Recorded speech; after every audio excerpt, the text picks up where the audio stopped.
Сесть за штурвал вертолета и управлять им, научиться сажать машину в экстремальных условиях и принимать сигнал СОС. Нескольким старшеклассникам из Чувашии выпала возможность посетить Сызранское высшее военное авиационное училище и попрактиковаться под руководством настоящих асов. К слову, за 2 пандемийных года для школьников это была первая выездная экскурсия.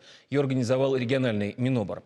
Компанию мальчишкам и девчонкам в Сызрань составила и наша съемочная группа.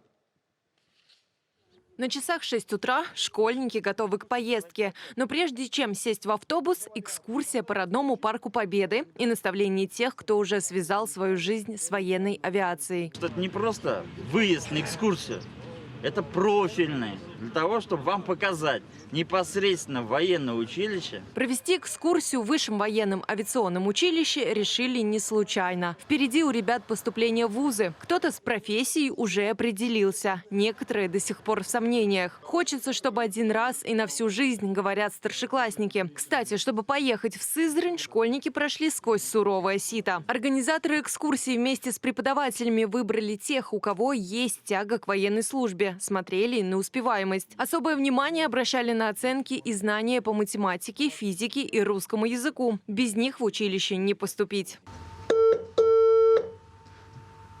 Если вертолет облучается радиолокационной станцией, она его взяла на сопровождение или находится в режиме обзора, летчик слышит такой вот прерывистый сигнал, что предупреждает его о скорой атаке. За штурвал вертолета ребят посадили не сразу. У военных все по порядку. Сначала инструктаж, знакомство с летательным аппаратом, специальными сигналами. Только затем можно сесть в кабину и приступить к взлету под чутким руководством командира корабля. Такие правила распространяются даже на симулятор. Я покажу, вот примерно как мы взлетаем.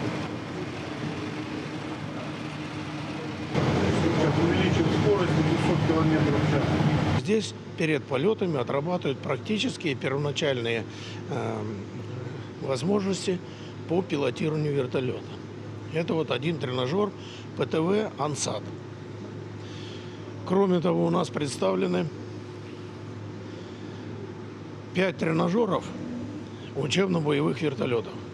Ребята не только смогли полетать, они познакомились с распорядком дня в училище, поговорили с курсантами. Мы сегодня обошли, все интересующие нас объекты, а именно музей Сызранского училища, учебно-летный отдел, классы. Ребята ознакомились со всеми оборудованиями. Конечно, это в общем им преподнесено. Видно, глаза горят, им интересно, что такое вертолет, они могут пощупать. За 11 лет Сызранское военное авиационное училище окончили 54 вертолетчика из Чувашии. Свыше 30 служат в вооруженных силах России. Сейчас в учебном заведении учатся порядка 25 наших земляков. Екатерина Данилова, Алексей Енейкин, Святослав Петров. Вести Чувашия.